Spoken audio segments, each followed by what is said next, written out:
न्यायाधीशों को हटाया जाना, एक हेडिंग बनाइए, महाभियोग लिख लीजिए। 102 में 124(2) लिखिए, आर्टिकल 124(2)।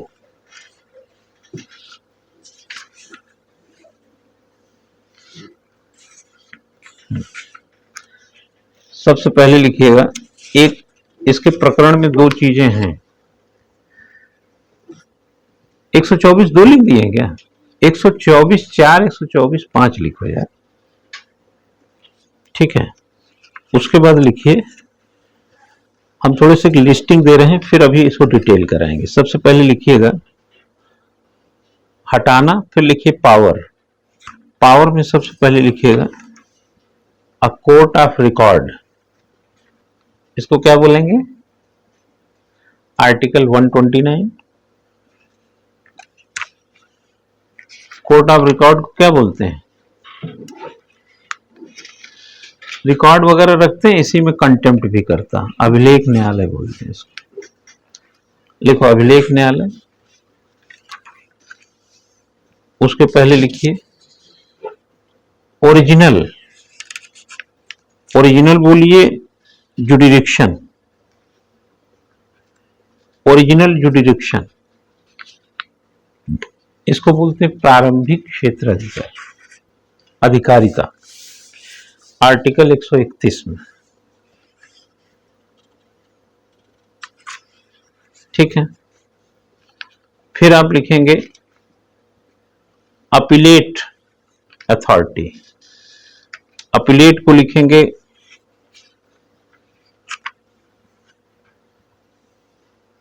अपीलीय 132 में,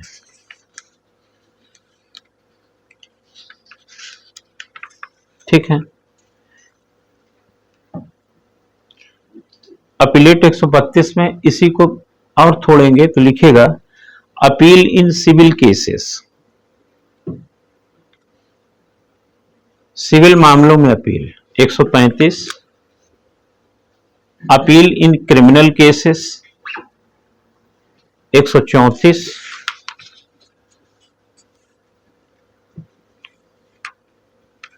ठीक है। आगे लिखिएगा certificate for appeal to supreme court.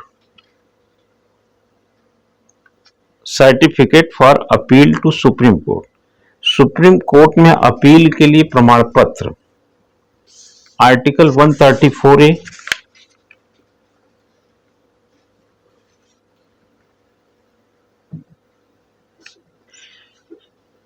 लिखें federal courts jurisdiction, federal court jurisdiction to be exercised by the supreme court.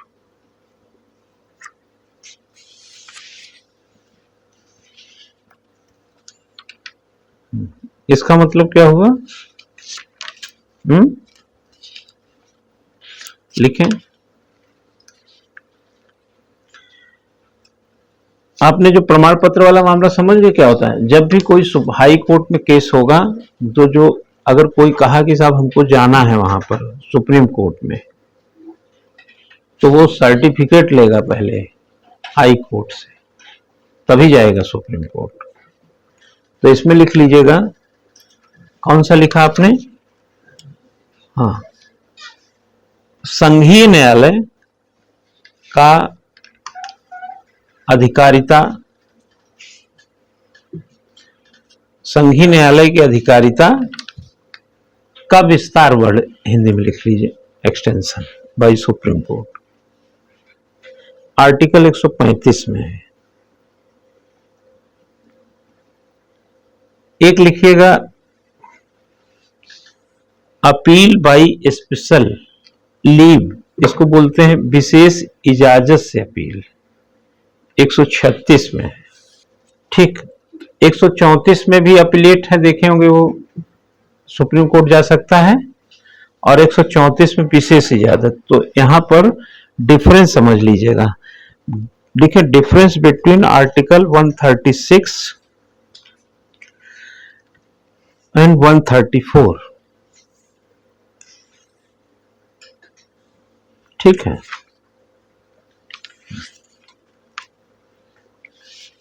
आपने जितनी चीजें, एक और लिख लीजिए,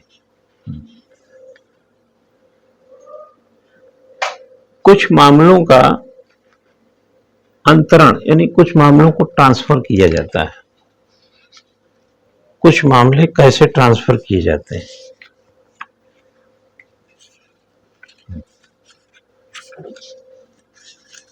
ठीक है। एलिजिबिलिटी हम बता दिए थे आप लोगों को, है ना।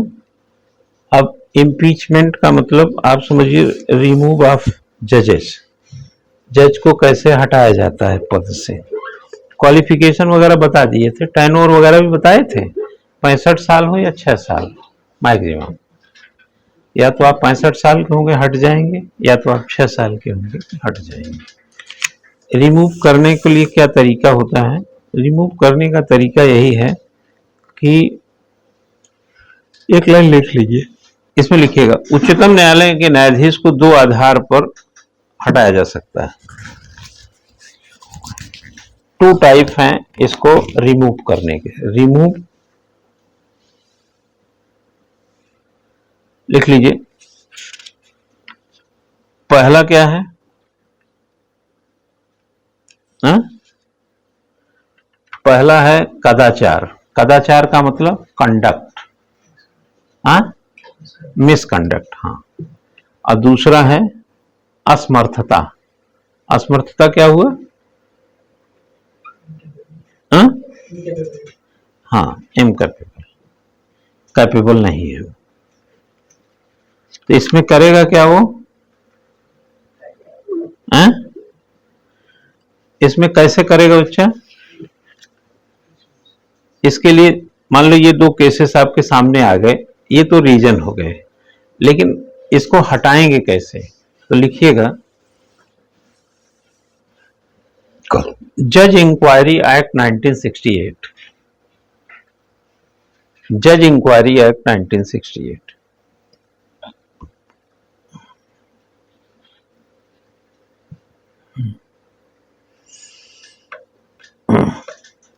The Parliament passed Judge Inquiry Act in 1968,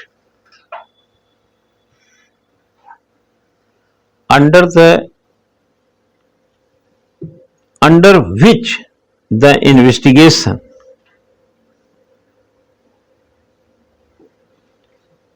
into misbehavior or misconduct or incapacity of a judge shall be done by a committee constituted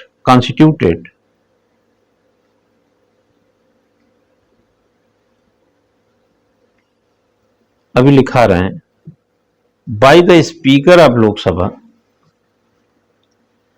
or the chairman of Rajya Sabha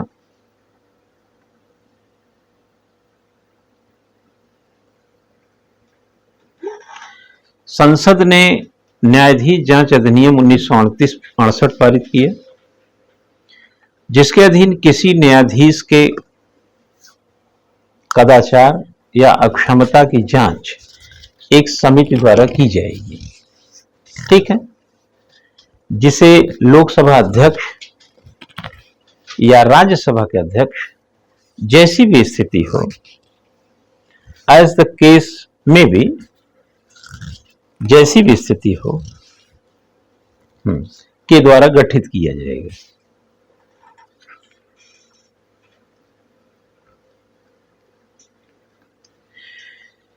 If the speaker or chairman admits the motion after consulting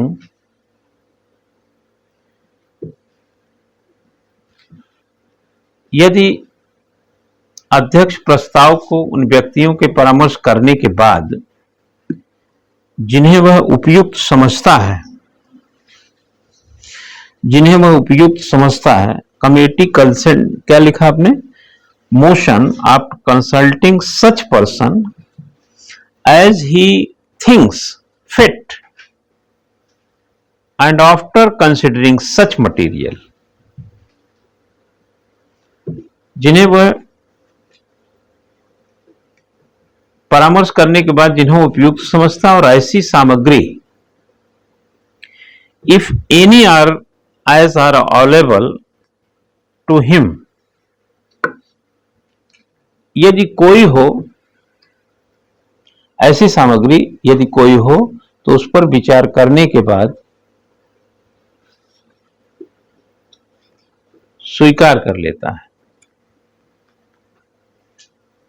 लिखें, line बदल लें, member of committee,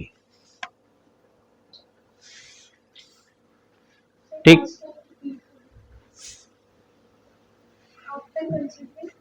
considering such material, if any eyes are available to him,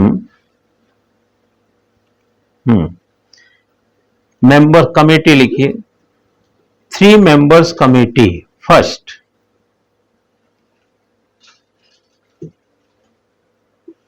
three members committee में first लिखें,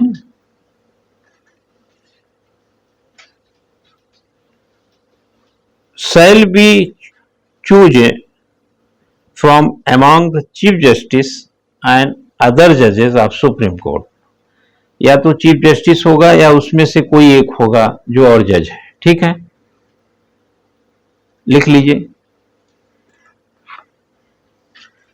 उच्चतम न्यायालय के मुख्य न्यायाधीश तथा अन्य न्यायाधीशों में से एक, ठीक है, आगे लिखिए, एक उच्चतम न्यायालय के मुख्य न्यायाधीश, दूसरा लिखिएगा high court justice, high court chief justice दूसरा मेंबर होगा, हाई कोर्ट का चीफ जस्टिस, और थर्ड होगा न्याय की समझ रखने वाला, टू अंडरस्टैंड, जूरिस्ट, या एक जूरिस्ट होगा, मतलब जो न्यायविद होगा, जो समझ रहा होगा, ख्याति प्राप्त होगा, ठीक है ना। ये तो 3 लोग रहेंगे। अब लिखें कंडीशन, प्रावधान, प्रोविजन कर लें, प्रपोजल इन लोकसभा, इफ कर दी, इफ प्रपोजल इन लोकसभा, यदि प्रस्ताव लोकसभा में, डैश करके लिखें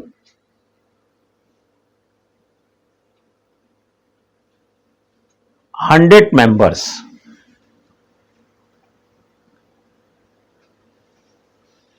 प्रपोजल इन राज्यसभा 50 मेंबर्स।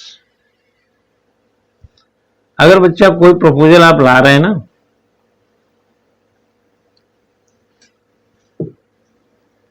सुन बेटा, अगर आप प्रपोजल ला रहे हो, इसको तो आज हम चलाए ही नहीं, प्रपोजल अगर आप ला रहे हैं तो लोकसभा वाले अगर उठाएंगे इस मुद्दे को तो 100 मेंबर्स उसमें होने चाहिए कम से कम, और राज्यसभा वाले अगर उठा रहे हैं तो 50 मेंबर। एक तो ये रट लीजिएगा, प्रीलिम्स में काम आता है, कंफ्यूज मत होइएगा, है ना, 100 मेंबर्स और 50 मेंबर।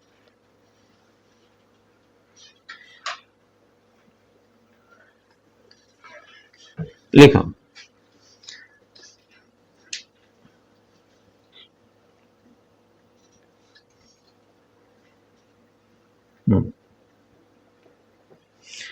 इसमें क्या करेंगे, एक कोई जांच करेगा, जैसे ये जांच किया है ना, और पार्लियामेंटियन क्या करेंगे, अगर उसको प्रस्ताव को पारित करते हैं, 2/3 बहुमत से पारित कर दें, और एक सदन फिर जाएगा, दूसरा सदन ना पास करे तब भी बच जाएंगे। एक सदन पास कर देता है, मैंने देखा महाभियोग के मामले में, ऐसा नहीं है जजेस के पास आए महाभियोग, तो दूसरा पास होने से पहले जज रिजाइन किए हैं, मैंने देखा, थोड़ी बेइज्जती सी लगती है ना। कमेटी करती है, हाँ, रिकमेंड कमेटी करेगी, क्योंकि पहले जांच तो कर लें कि जो है भी वो सही है कि नहीं है, क्योंकि पार्लियामेंट तो हटा ही देगी, मतलब हटाए ना हटाए, बट वो कर ले, जांच तो कर लीजिए। जैसे कहने का मतलब है कि किसी आदमी पे कोई आरोप लग गया, मेरे सामने लाएगा तो मैं तो सजा ही दे दूंगा, या तो छोड़ूंगा, सजा दूंगा, लेकिन मेरे तक आने से पहले जांच तो कर लो। इसीलिए किया गया कि भाई इनकी जांच कर लो। आप समझे ना? तो बस इतनी सी इसकी प्रक्रिया होती है। बस आप इनिशिएशन ले सकते हैं वहां से। भाई कोई कमेटी आई, आप आए, लूप होल आपको मिला, आपने उस पर कहा कि इनको हटाया जाए, है ना? आप हटाया जाएगा तो जांच तो करेगी ना कमेटी। इनिशिएटिव लेने के बाद जांच होगा। आप कंफ्यूज तो नहीं हो रहे? कैसा सोच रहे हैं? क्या सोचा, कैसे प्रक्रिया बताइए, क्या सोचा? जैसे किसी पे एलिगेशन कौन लगाया? मतलब वो तो कोई भी लगाएगा। कोई कौन लगाएगा? हाँ, जूनियर जज लगाते हैं, एडवोकेट लगाते हैं। क्या लगाएंगे? नहीं, मिसकंडक्ट को कौन लगाएगा उनको? भाई आप मुझे मान लो पसंद नहीं है, तो ये पसंदगी हमने क्लास में बिना 5 स्टूडेंट के नहीं बता सकते आपको। फिर तो सर ऐसा हुआ ना कि जैसे लोग सब किसी को मतलब कुछ लगाना है एलिगेशन, ठीक है, तो फिर तो लोकसभा में उसको 100 लोग चाहिए। हाँ, तो तब तो प्रोसीडिंग वहीं पे स्टार्ट हो गई। हाँ, 3 मेंबर कमेटी है, कब पिक्चर में आई? 3 मेंबर्स की कमेटी में तब आती है जैसे कोई एलिगेशन लगा दिया। तो आपने देखा नहीं कि स्पीकर और चेयरमैन का रोल आ गया ना? अगर मान लिया राज्यसभा में लगाया तो राज्यसभा का चेयरमैन, लोकसभा में लगाया लोकसभा के स्पीकर। तो फिर जो आपने केस बताया था उसमें क्या हुआ? किसमें केस में? जो भी हम डिस्कस कर रहे थे, जो जज पे लगाया था उसके को वर्कर लेडी, हाँ, उसमें क्या प्रोसीजर? वो तो असल में देखें 2 तरह का चीज है। फर्स्टली क्या है कि वह केस जो है इमेज और प्रतिष्ठा से कंसीडर करके देखा जाना। इम्पीचमेंट का एक प्रेशराइज एस्पेक्ट 2 एस्पेक्ट पे है, इनकैपेसिटी एंड मिसबिहेवियर या कंडक्ट कह लीजिए। तो मिसकंडक्ट का जो स्वरूप है वो आप देखें तो इम्पीचमेंट में हम लोग राष्ट्रपति व कुछ हमेशा बोलते हैं संविधान के हिसाब से कदाचार, अकॉर्डिंग टू कॉन्स्टिट्यूशन जो है मिसकंडक्ट किया हो। लेकिन इसका लार्ज एस्पेक्ट यह है कि हमने इसको वेरीफाई इस नजर से नहीं किया है कि ये बिहेवियरल एस्पेक्ट में और क्या चीजें जोड़ी जाएंगी। मतलब ये बहुत छोटा शब्द है बट इसके अर्थ बड़े हैं। जज की कुर्सी पर बैठकर अगर कोई व्यक्ति किसी महिला को ह्यूमिलिएट करता है और यह चीज लाइट में आती है, तो आप कमेटी की एक जांच बैठा दीजिए कि क्या ये हकीकत है या फसाना है। कमेटी बनाया आपने, कमेटी ने ये पाया कि अब तक की जो स्थिति है आरोप सही है। अब आरोप सही की स्थिति में क्या उन जज को बने रहना चाहिए? एक तरीका यह है कि जज इस्तीफा दे दें, मामला खत्म हो जाएगा। दूसरी स्थिति यह है कि जज इस्तीफा नहीं दे रहे हैं तो पार्लियामेंटियन इनको हटाएं। That is a impeachment process. Okay, अब पार्लियामेंटियन हटाए, मान लो एक, अब तो रिपोर्ट आ ही चुकी है, अब आपने उसको एक ने पास कर दिया, दूसरे में जाएगा, तो सफाई के लिए उसके पास भी टाइम होता है, जज के पास दिया जाता है मौका का आप कुछ बोलना। तो जनरली जज जो है, जो इस केस में आया, रिजाइन कर दिए। एक तो ये साफ साफ दिखता है तरीका। एक तरीका हम ये कह रहे हैं कि मान लिया कदाचार का ऐसा कोई निर्णय में कहीं कोई दिखता है आपको जज में, और यह चीज जो है या सुप्रीम कोर्ट को जज को लेकर के पार्लियामेंट में है कि यार ये जज ठीक नहीं है, तो आप क्या करेंगे? आप इनिशिएटिव लेंगे, आरोप लगाएंगे ना 100 लोग, तब भी जहां लगाएंगे उसका चेयरमैन, ये जो कमेटी का फॉर्मेशन है, कमेटी जांच करेगी उसकी। स्पीकर अलाउ करेगा फिर? हाँ, जांच करेगी, जांच करके देखेगा कि ये जो 100 लोग बकवास कर रहे हैं सही भी है कि नहीं। अगर उस बकवास में सही निकल गया वो, तो वो अब पारित करना पड़ेगा। अभी तो आपने पहल किया था और एक ने पारित किया और दूसरा फिर पारित कर देगा तो हट जाएंगे। और अगर राज्यसभा इसको करेगी 50 में काम हो जाएगा, लोकसभा करेगी 100 में। तो इम्पीचमेंट का जो प्रोग्रेसिव एस्पेक्ट है, सिर्फ इतना समझिएगा कि यह पार्लियामेंट्रियन ही हटा सकते हैं इम्पीचमेंट को लेकर।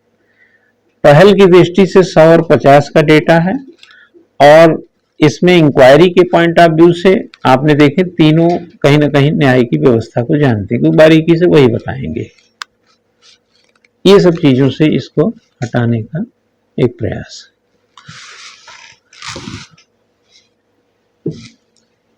ठीक है। और वैसे भी समिति का जो गठन होता है ना, वो एक लाइन जो है लिख लीजिए, नहीं कंफ्यूज होगा, लिखें। टोटल मेंबर्स कितने लिखे? 100 और 50 लिखें। इफ प्रपोजल इज नोटिस्ड, मतलब नोटिस दिया जाता है इन सेम डे,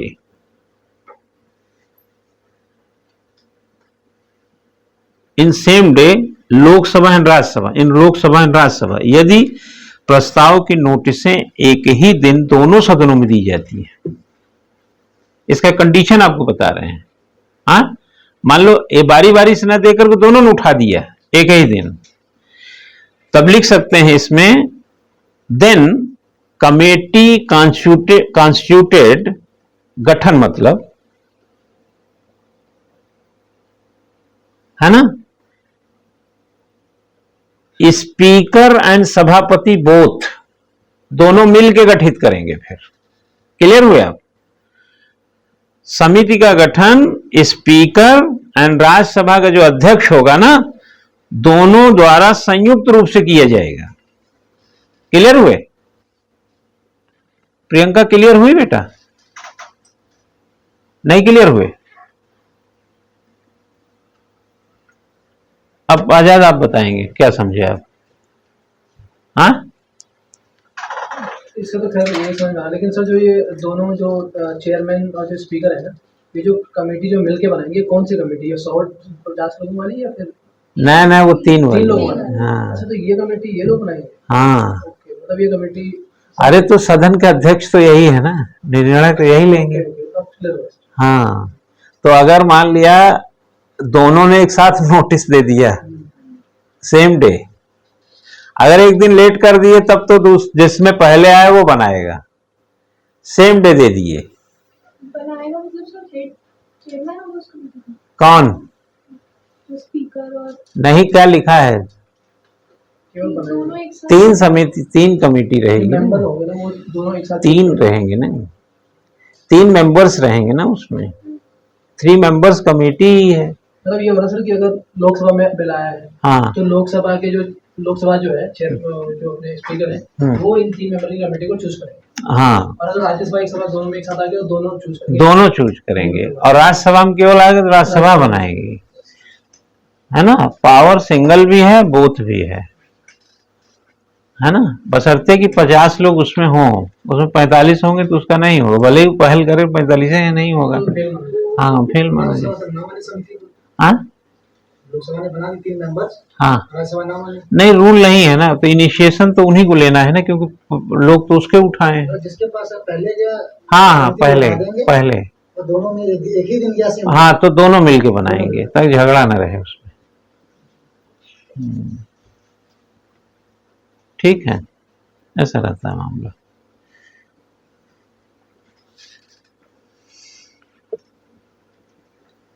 और रिपोर्ट क्या रखे, रिपोर्ट कहाँ रखी जाती है? लिखेगा, और रिपोर्ट बोथ लिख लीजिएगा, असेंबली रिपोर्ट दोनों सदनों में रखी जाएगी।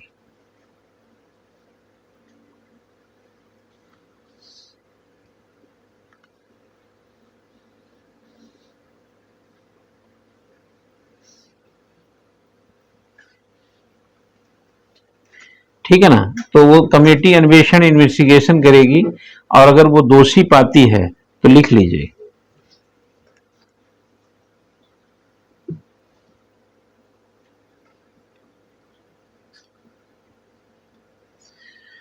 अगर दोषी मिल गया तो दोनों सदनों, है ना, दोनों सदनों में इसको आप पास करेंगे। और ध्यान रखना, एक ही सेशन में पास करना होगा, सेम सेशन होना चाहिए, है ना। अगर आपने एक सोचा कि मानसून और दूसरा पारित करेगा, उसमें तो नहीं माना जाएगा। सेम सेशन में इसको अप्रूव करना है।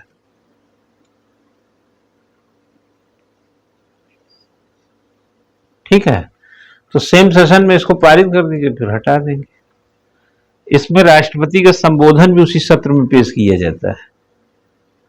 एक प्रकार से कहा जाए तो दोनों सदनों द्वारा राष्ट्रपति का मतलब सब कुछ एक साथ होगा। हाँ हाँ, सब कुछ एक साथ होगा, मतलब, है ना। इम्पीचमेंट होता ही है बेटा सेम सेम सेशन में, अलग अलग सेशन में नहीं।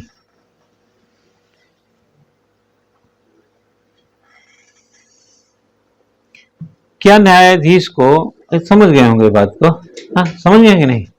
क्यों? अगर पार्लियामेंट इसको जो है जस्टिस को हटाना, मतलब त्याग पत्र देना, कि बाध्य करना त्याग पत्र देने के लिए, ये न्यायपालिका की स्वतंत्रता की दृष्टि से आप क्या समझते हैं? जैसे किसी जज को इस्तीफा देने के लिए मजबूर करना, हालांकि हटाने की प्रक्रिया इतनी आसान नहीं है, लेकिन फिर भी कह रहा हूं कि अगर सरकारें जो है ना, अगर अपने पे आ जाए ना, तो काम कर लेती है। तो ये कह सकते हैं कि न्यायपालिका की स्वतंत्रता के लिए आघात है, ये अच्छा नहीं होगा ये। इसीलिए आर्टिकल 50 को पढ़ेंगे, नीति निर्देशक तत्व, तो कार्यपालिका से न्यायपालिका को जो अलग किया गया है, न्यायपालिका जितना दूर से रहेगी, जितना अलग रहेगी, उतना ही देश के लिए फायदा रहेगा। ये कहीं लिखना होगा तो ऐसा शब्द लिख दीजिएगा कि न्यायपालिका का कार्यपालिका व्यवस्थापिका से दूरी जो है ना, राष्ट्र की अस्मिता और न्यायपालिका की निष्पक्षता दोनों के लिए बहुत सही रहेगा। घालमेल से कोई फायदा नहीं है, उसका कोई ऐसा बड़ा लाभ नहीं मिल जाएगा,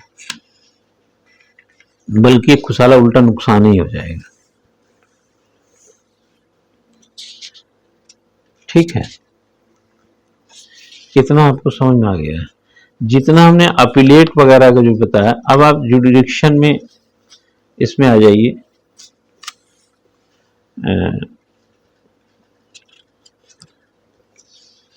सैलरी अलाउंसेस में हेडिंग बनवा देते हैं आपकी, लिखें।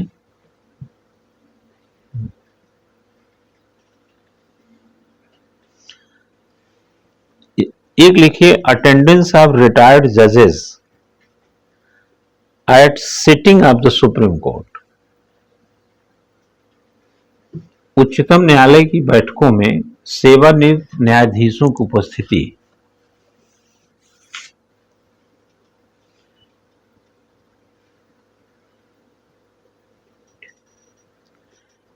ठीक है,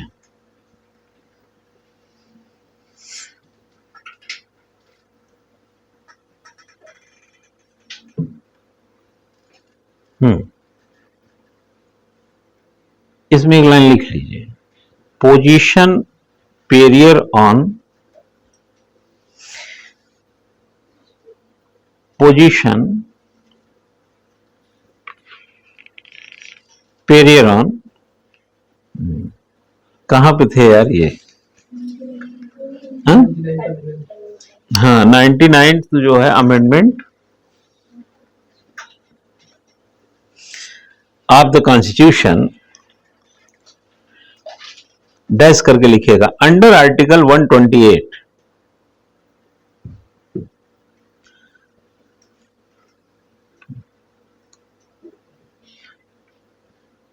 आर्टिकल 128 के अधीन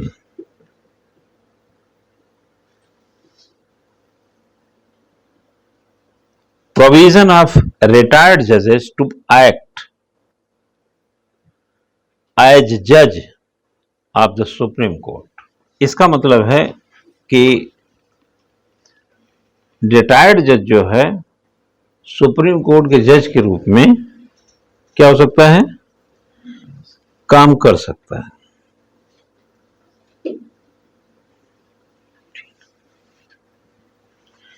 सैलरी और अलाउंसेस लिखें। एडहॉक बेटा अलग परिस्थिति है। एडहॉक में जब पीठ बैठती है उसमें जज कम होते हैं तब उसको अपॉइंट करते हैं, वो भी रिटायर्ड से है। उसमें नहीं, सिटिंग जज भी हो सकते हैं। आप सुप्रीम हाई कोर्ट के जज को बुला लीजिए, ये आर्टिकल 29 में है एडहॉक जज, ठीक है ना। यहां पे सीधे सीधे रिटायर्ड जज की बात लिखी गई है, रिटायर्ड जज की बात कही गई है। एडहॉक में सिटिंग जज भी होता है, जैसे मान लो उत्तराखंड का हाई कोर्ट का जज है, वो यहाँ काम कर रहा है, लेकिन आपने वहां 5 की पीठ तैयार करनी है, कुछ जज बीमार है, कुछ को डेंगू हुआ है, कुछ दिक्कत में है, वो भी तो एब्सेंट रहते हैं ना।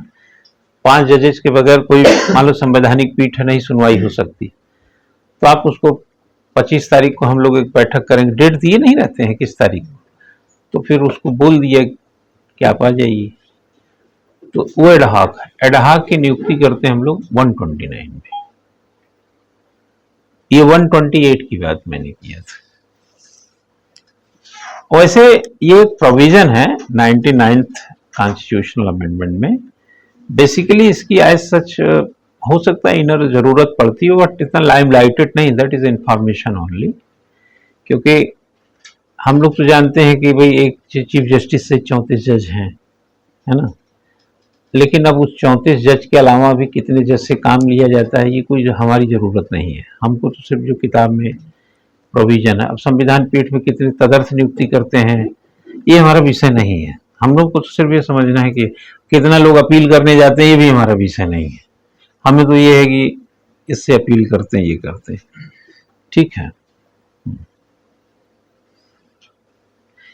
एक क्या लिखा आपने, सैलरी और अलाउंसेस। सैलरी और अलाउंसेस के बारे में अगर देखें तो इसमें साफ साफ बच्चा यह 124(1) में ही साफ कर दिया गया है कि आप उसके रहते हुए, है ना, जो सैलरी अलाउंसेस आप फिक्स करेंगे वो उसमें घटोतरी नहीं कर सकते। ये मैंने शायद जिक्र किया होगा, पहले किया होगा ना, कम नहीं कर सकते। एक ही सूरत पे कम कर सकते हैं, अगर देश में फाइनेंशियल इमरजेंसी हो, तब ये वाली कंडीशन अप्लाई नहीं होगी। और यह इसलिए किया गया है ताकि जो जज वगैरह हैं वो ईमानदारी से काम कर सके। आप समझे ना, बहुत ही ईमानदारी से इस पे काम कर सके, नहीं तो निष्पक्षता का दिक्कत हो जाएगा। और एक लाइन और लिखेंगे, the supreme court shell sit in Delhi, the supreme court shell sit in Delhi. उच्चतम न्यायालय दिल्ली में स्थित है। However, the Chief Justice of India may, with the previous approval of the President,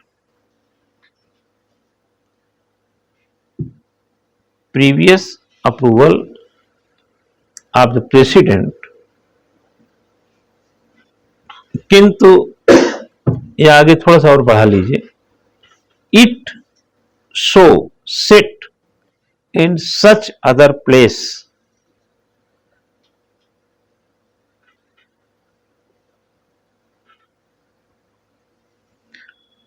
or places as her may decide, as he may decide करिए, he may decide। उच्च न्यायालय दिल्ली में स्थित है, किंतु ऐसे अन्य स्थानों पर भी बैठक कर सकता है जिसे मुख्य न्यायाधीश राष्ट्रपति की पूर्व सहमति से समय समय पर नियत करें। हाँ, ये आर्टिकल 130 में है। उच्चतम न्यायालय दिल्ली में स्थित है, किंतु यह ऐसे अन्य स्थानों पर भी बैठक कर सकता है जिसे मुख्य न्यायाधीश राष्ट्रपति की सर्वसम्मति से समय समय पर नियत करे। राष्ट्रपति से पूछ लेता है मुख्य न्यायाधीश और जहां मर्जी वहां बैठक कर सकता है। ठीक है, यह आर्टिकल 130 में इसकी चर्चा है। Jurisdiction of the supreme court, heading डालिए, jurisdiction of the supreme court.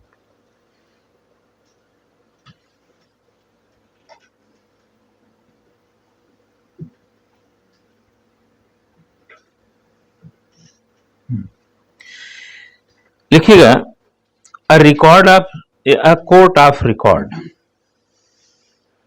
जुडिरिक्शन में पहला लिखिए कोर्ट ऑफ रिकॉर्ड, इसको लिखिए अभिलेख न्यायालय।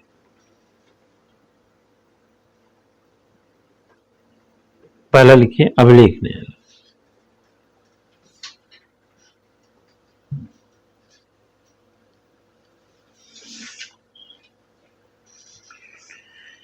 पहला लिखिए once a court is made a court of record. प्रथम, once a court is made a court of record, its power to punish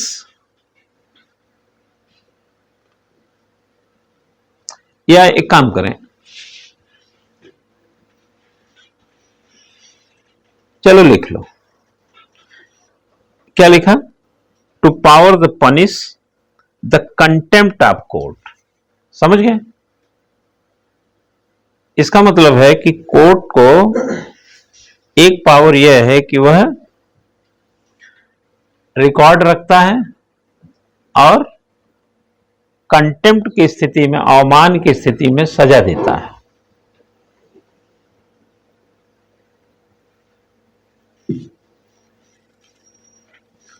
ठीक है, एक प्रकार से दोनों बातें यहां आ गई हैं। पहले केस में जो रिकॉर्ड रखेगा ना बच्चा, रिकॉर्ड रखता है कि जब कभी अपने पूर्ण निर्णयों को देख सकता है। प्रोसीडिंग में रिकॉर्ड रहेगा तो निर्णय देख सकता है। नहीं समझ में आ रहा है क्या? हाँ बताओ। हाँ भाई, रिकॉर्ड जैसे तुमने अपना हाई स्कूल का सर्टिफिकेट रखा है ना, दिखाने के लिए पास है हम भी। हाँ भाई, है ना, रिकॉर्ड में है। तो एक रिकॉर्ड हो गया। दूसरा इसी में 129 में कि अगर हमारे निर्णय को आप नहीं मानेंगे तो हम कंटेम्प्ट कर देंगे, अवमान, उसमें सजा दे देंगे। नहीं समझ में आई अभी पीयूष? हाँ क्यों आजाद? रिस्पॉन्स नहीं दे रही है तो क्या आ गई? समझ आ गई? पहला बताओ क्या करेंगे? 129 में है कि हम सुप्रीम कोर्ट अपने निर्णय को का एक रिकॉर्ड रखेगा।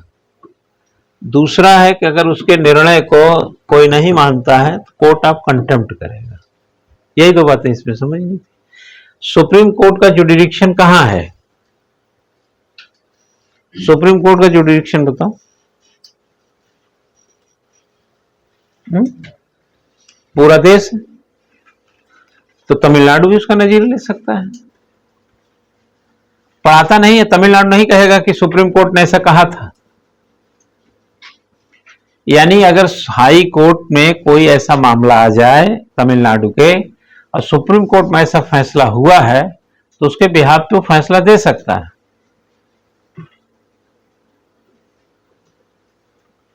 आया कुछ समझ में? आ गया है ना? तो इसको बोलते हैं अ कोर्ट ऑफ रिकॉर्ड। आर्टिकल 129 में ये बातें लिखी हैं।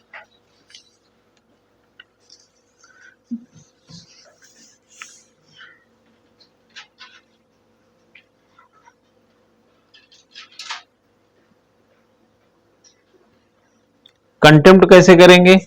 लिखो,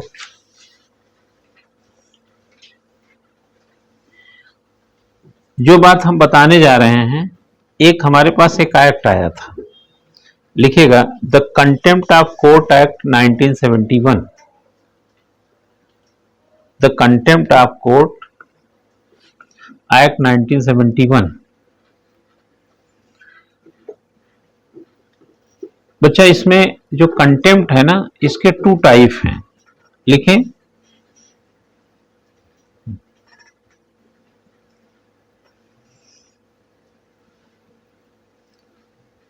लिखें 2 टाइप्स। फर्स्ट है सिविल और सेकंड है क्रिमिनल।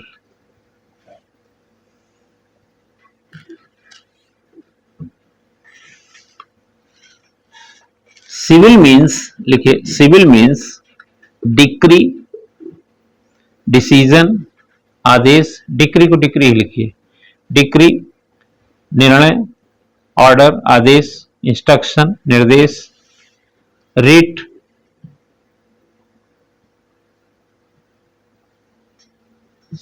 एक्सेट्रा, डैश करके लिखे डिसओबे, है ना मानना, अवमान करना, अवज्ञा करना। इसका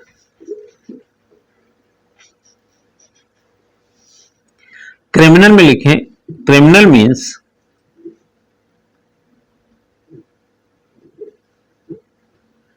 लिखें न्यायालय की निंदा को क्या बोलेंगे?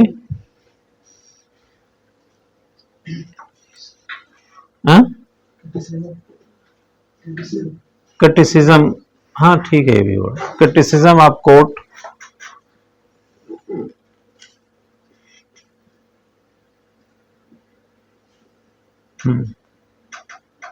Affected statement. अफेक्टेड समझ रहे हैं ना, प्रभावित करने वाले, मान लो नुकसान पहुंचा रहे हैं उसको, न्यायालय।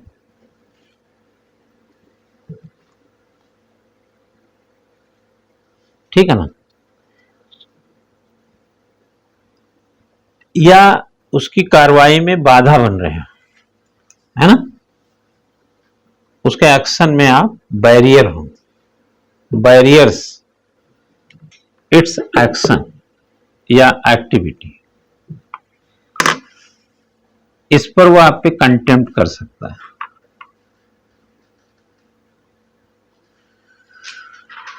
लेकिन आलोचना कौन से नहीं माने जाएंगे? कंटेम्प्ट नहीं माने जाएंगे। तो लिखिएगा the following acts or publications, the following acts or publications will not amount of contempt. निम्नलिखित कार्य या प्रकाशन न्यायालय का अवमान करने वाले नहीं माने जाएंगे। इसको जरूर दिमाग में रखिएगा। Innocent publication and it's distribution, पहला। निर्दोष प्रकाशन या उसका वितरण, दूसरा है fair and accurate report of judicial proceeding,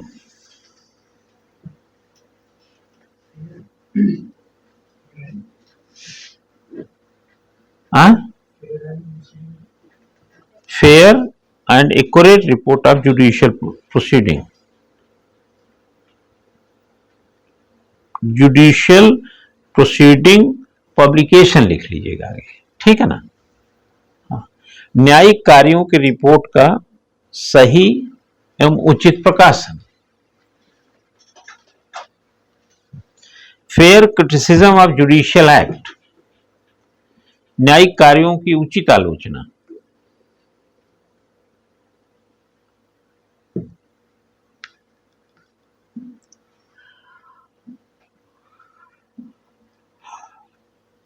complaint made in good faith, complaint made in good faith against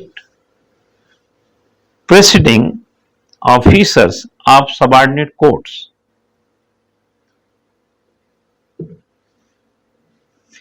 अधीनस्थ न्यायालयों के विरुद्ध की गई ईमानदारपूर्ण शिकायत, ईमानदारपूर्ण शिकायत,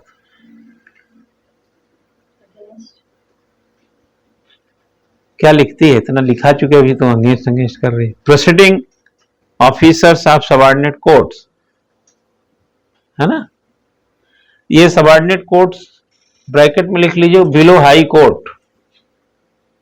हाँ,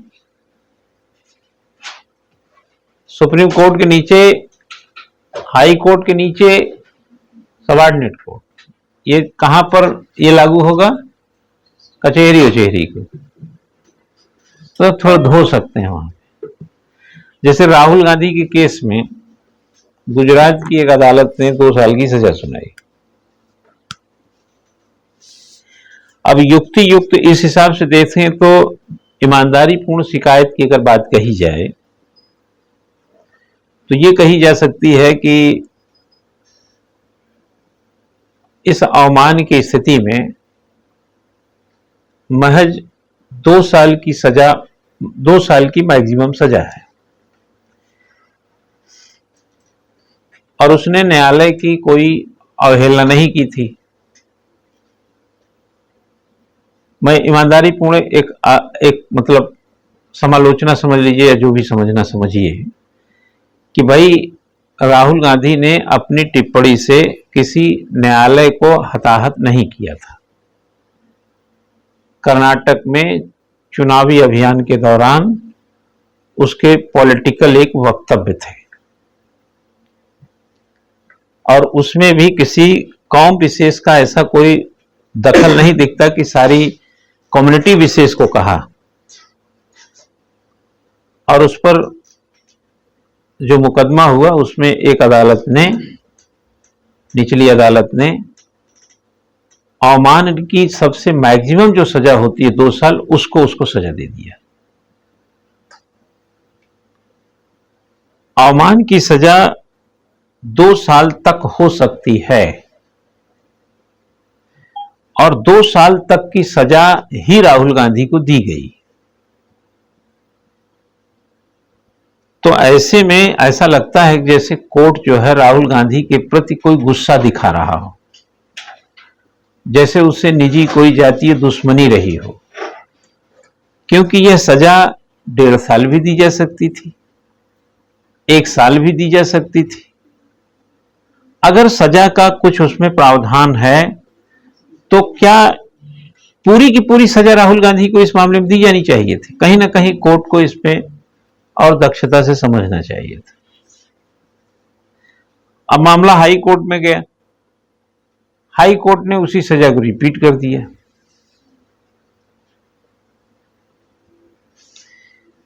अब मामला सुप्रीम कोर्ट गया, उसने सजा स्थगित कर दिया। सजा स्थगित करने की स्थिति में आपके ऊपर एक प्रभाव यह पड़ता है कि निचली अदालत को आपको सकारात्मक आलोचना करने का सुप्रीम कोर्ट ही मौका दे रहा है कि भाई ऐसी कौन सी दृष्टि है जो सर्वोच्च न्यायालय की दृष्टि पड़ती है उस पर और निचली अदालतें आंख बंद करके फैसला दे रही हैं। नंबर 1 ये हो गया। अब देखिए, जैसे सरकार का फैसला, यहां तो कोई कंटेम्प्ट की बात नहीं है, तुरंत सदस्यता रद्द करना, तुरंत बंगला छीन लेना,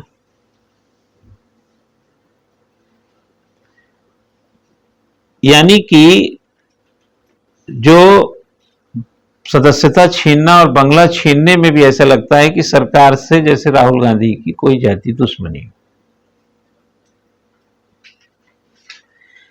अब यहां पर भी एक मौका क्या मिलता है कि जैसे सुप्रीम कोर्ट ने सजा को स्थगित किया, आलोचकों को यह मौका मिल गया कि सरकार को इतनी जल्दी क्या पड़ी हुई थी सदस्यता रद्द करने की, बंगला छीनने की। हालांकि आप कानून में जाएंगे रिप्रेजेंटेटिव एक्ट 1951 में, तो उसमें साफ लिखा है कि 2 साल की सजा होते ही सदस्यता समाप्त समझी जाएगी। तो ऐसे में आप ये भी कह सकते हैं कि जब कानून में ही लिखा है कि जैसे ही 2 साल की सजा होगी सदस्यता ऑटोमेटिक खत्म मानी जाएगी, एक लाइन और लिखा देते हैं, खत्म है ये। Publication of fair and accurate report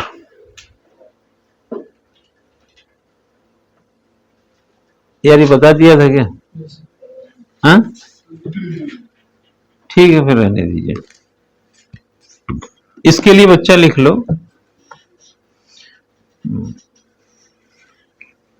न्यायालय अवमानना के लिए क्या है, कोर्ट ऑफ कंटेम्प्ट के लिए क्या है, 6 महीने की सजा है, 2000 रुपया है, जरूरत पड़ा तो दोनों लगाने का है ना।